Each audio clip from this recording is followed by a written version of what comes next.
Hi. Happy Monday, everybody. I trust you all. And welcome to this Monday edition of Time on Overtime on let me adjust my camera here a bit. Can you see me better now? Okay. There we go. On this, the one and only Time on Overtime YouTube channel. I'm Rick Arsenal. You know the drill. If you haven't done so yet, please get down there in the corner. Smash that like and subscribe button.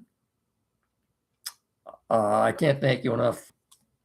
Remember, subscribing to this particular channel gives you the advantage. You get a notification when I'm doing this so you can watch it live, or you can watch it at your own leisure at some other time. But other than that, it doesn't cost you 1 red cent. And 3 times a week, we try to keep you informed on the latest sports news as it pertains to us. Get a couple things out of the way here first. It's going to be a champ and chump Monday for me, I think. Champ and chump Monday. A champion for the weekend past and a chump failed at what it was he was attempting to do. So my champion for the weekend, I'm going to make the 2026 British Open champion, 39-year-old Ryan Fox, only the second native New Zealander to win the British Open. You got to go back, the 1963, Sir Bob Charles was the only other New Zealander to win the British Open. And that was only 63 years ago? Were you around 63 years ago when Sir Bob Charles, no. Anyway, 39-year-old Ryan Fox is my champion of the weekend. Congratulations to him. Sinking a 12-foot putt on the 72nd hole. Happy for the young man. Well, young man, he's 39 now. But my chump for the weekend. Thought about this all day. And I had several candidates, but it's come down to I decided to make it Dylan Dingler. Tigers lost yesterday 3-2 to a rot-gut shit-ass in the California LA Angels, Anaheim Angels, whatever it is you want to call them. They are so bad. And Tigers should have swept them. But you stop and think about it, the Tigers probably should have lost the series. Miraculous 2-out hit by Hao-Yu Lee Friday night won the game for them. But I don't know that this offense is so damn inconsistent. But getting back to Dylan Dingler specifically, in yesterday's game, and not Casey Mize is hurt again. In yesterday's game, 5th inning, game was tied 1-1. Tigers loaded the bases with 2 outs. Dylan Dingler comes up. If he gets a hit there, they more than likely win the game. But he didn't. He struck out and they lost. Okay. To me, that game yesterday came down to that at bat. Dingler's been scuffling. It's been quite a while now since he hit a home run. It seemed like he's stuck on 19. Batting average is falling. So is this the curse of the All-Star game? Is this the curse of the All-Star game?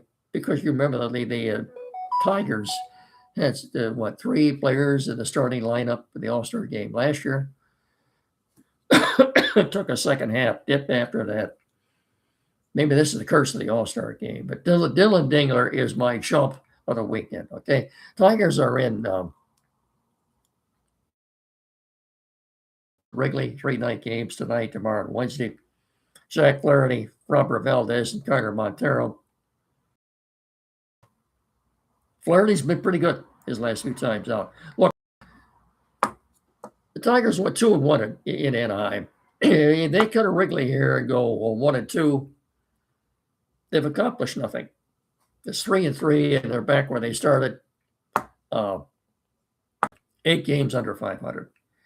And you saw on the headline, if the Tigers are going to win, if the Tigers want to make the playoffs, they're going to have to win the division. Okay.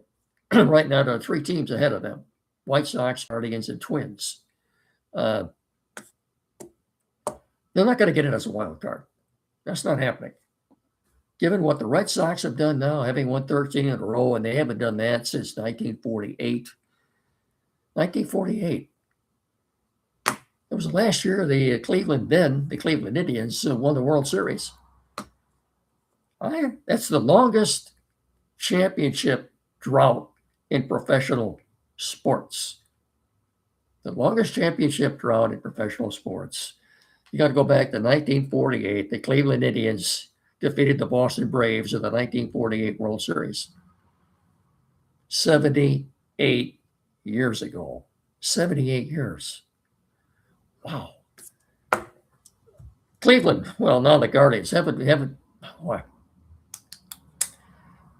They're in second place now, right behind the White Sox. But as I said, I just don't, with the Red Sox doing what they're doing now, and the Orioles and the Twins all at or near 500, I don't see any way the Tigers get in as a wild card. No, it would behoove them to win 2 out of 3 at Wrigley. And you still got a 4-2 road trip coming home here to have 4 games with the Royals and 3 with the Orioles. But you look at the standings. Look at the standings, and that tells me, folks, the only way the Tigers are going to make the playoffs is they'll have to win the American League Central Division. That's it. I want to say something else too. News came out about 9 o'clock this morning. Anyway, I have not seen the Tiger lineup yet. A couple of more things I want to tell you before we go on to something else. Gleyber Torres is expected back during this homestand, which starts on Thursday. Sometime during the homestand. Apparently, Javier Baez, who is rehabbing in Florida, personally told someone the other day that he'll be back in 2 weeks. There's another right-handed bat. He can't play center field. What I think, when Baez and Torres, look, when both these guys come back, they got to delete a player off the 26-man roster. It's hard for me to fathom how you Lee going back down to Toledo after Gleyber Torres comes back. So the 2 names, and so if Gleyber Torres and Javi Baez are back, 2 guys got to leave. And to me, the 2 right now, as I look at the roster, 26-man roster, it's more than likely the 2 guys that are going to leave or go down are probably James Outman and Ben Malgeri. I don't see Eduardo Valencia. We'll see. We'll see. I think 2 of those 3, more than likely, it's Outman and Malgeri that get sent down when Torres and Baez get back. What are the Tigers going to do at the trade deadline? Who knows? Last week, Ken Rosenthal and Buster Olney said that they thought that they would were not trading Skubal, that they were going to be buyers at the trade deadline. They don't have a direct line to Scott Harris. That's merely a conjecture on their part. All it is. A general manager or president. And like I said, they don't pick up the phone and call Scott Harris and ask him what are you going to do. It's merely a conjecture on their part. And that's all it is.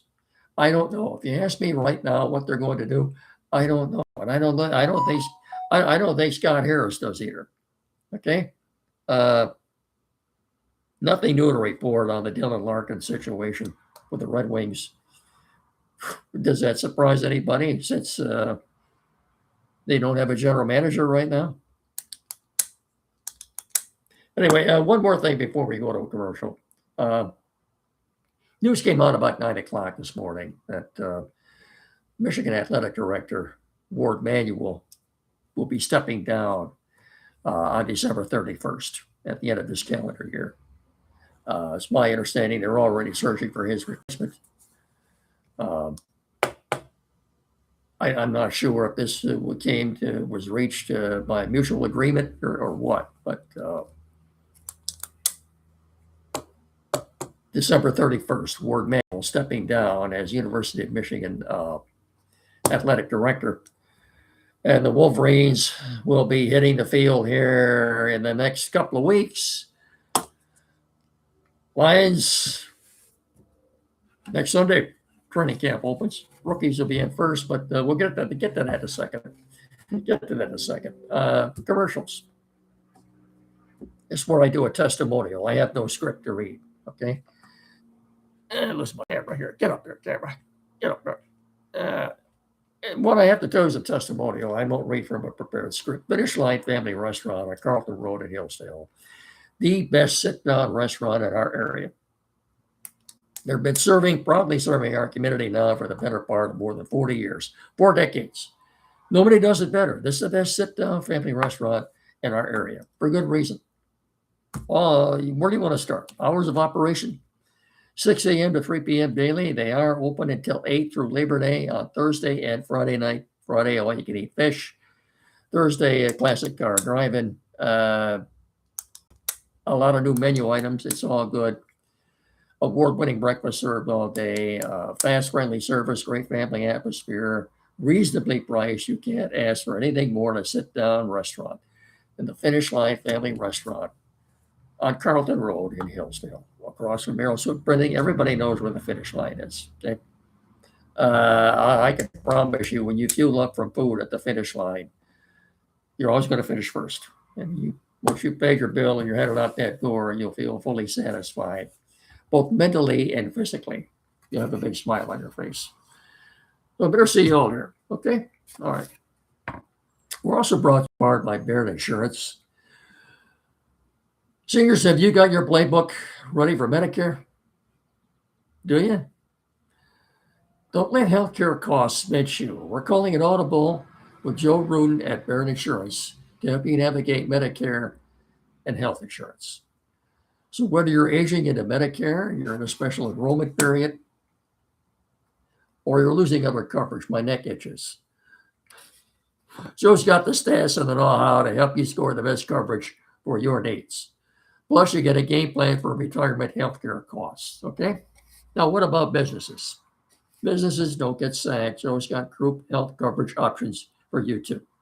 Give Joe a call at 517-849-1000 or check him out at www.barrettins.com. That's all one word, 2 R's and 2 T's, barrettins.com. You'll find him on the corner of US 12 and M99 in downtown Jonesville. That's Joe Rudin Insurance, protecting your dreams, 517-849-1000. One more time, that's barrettins.com, 2 R's and 2 T's. Insurance, barrettins.com. Barrett Insurance, protecting your dreams. Okay?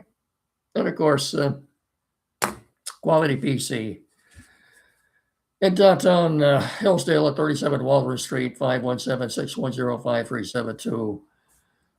The only place around here to go for tech services, anything at all. Sales, repairs, whatever issue you may have involving technical services, this is the only place to go. Anything. Joe Rudin and his staff are more than capable of resolving any issue or dilemma that you may have. Okay. Computers, new or used, flat screen TV, money programming setup. Maybe you're changing net providers. You need that installed.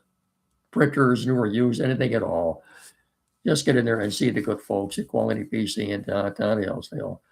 517-610-5372. Get in there at 37 Walrus Street and see them and tell them Rick and Mickey sent you. Thank you very much.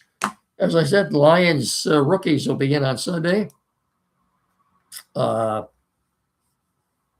hit the field the next day, on the 27th. Week from today's the 27th. The rest of the roster will be in on the 28th. And then on the 29th, they will have their first full-scale workout at the Meyer Performance Center in Allen Park. So what I thought I'd do here is look at, and it happens every summer, look at 4 diamonds in the rough, as you will, that I think have a good chance of making this roster. I think they have a legitimate shot. Quarterback Luke Altmyer, free agent signee out of Illinois. Let's talk about him. Has drawn some comparisons to San Francisco 49ers quarterback Brock Purdy in terms of play style, but they might want to temper their expectations there. It's very hard to see a scenario where something like Purdy's ability rises again and gets recreated. That doesn't happen very often, but I think he's got a good shot. He has a chance to make the roster as a number 3 quarterback, not as a number 2, and of course not as a starter over Jared Goff. But if you're thinking there's going to be some sort of quarterback controversy, no, that's not happening here. Altmyer has a good preseason. If he has a good preseason, you'll hear fans get on his bandwagon and say maybe he ought to be Goff's backup. But no, Luke Altmyer, free agent signee quarterback out of Illinois. I believe he's 6'1", about 215.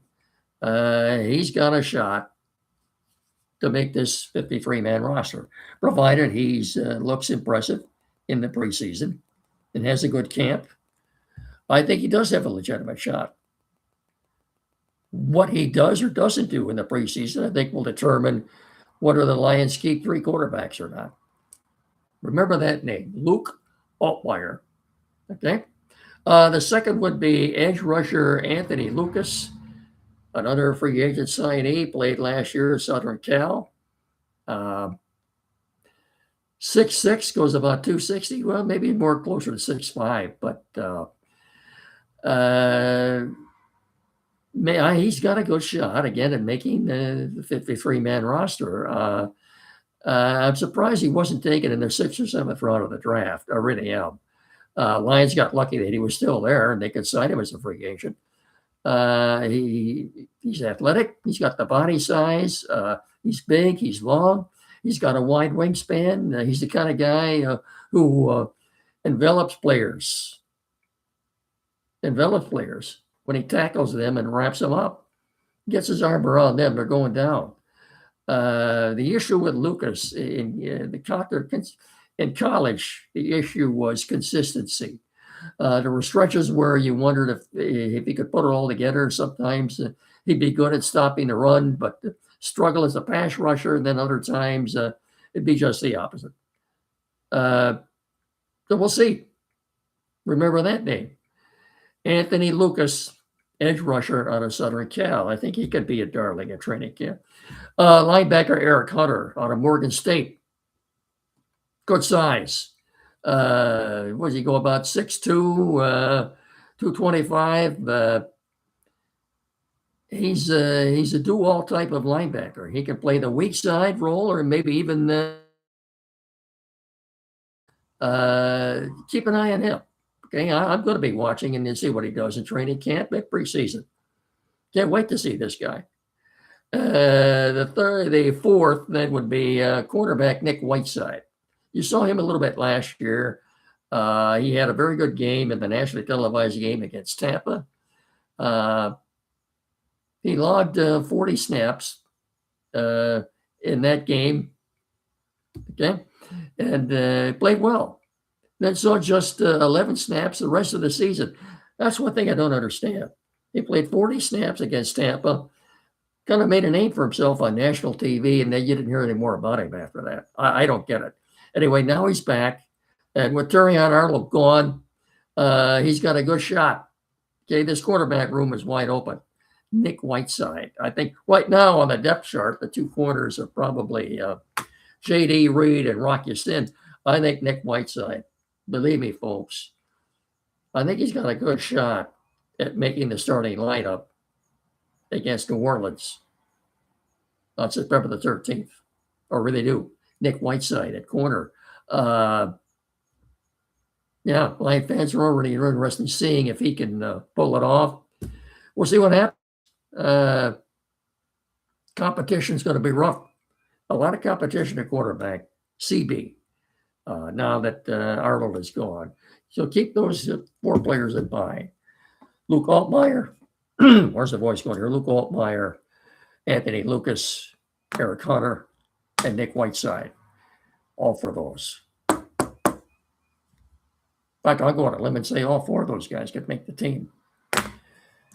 Again, that's merely a conjecture on my part. Okay, I've talked enough. That's going to do it. I'll talk to you all again on Wednesday. I feel a sneeze coming on here. Going to try to suppress it till I get out of here. Wednesday. I'll talk to you all again on Wednesday. Saturday mornings here locally, 9 to 10 on WCSR 92.1 FM. So until Wednesday, thank you so much for watching and listening. Remember to please treat each other with respect. Have yourselves a great rest of the evening. Again, until Wednesday, thanks for watching. I'll talk to you on Wednesday. I just said that. Thanks. Bye-bye. Good night, everybody.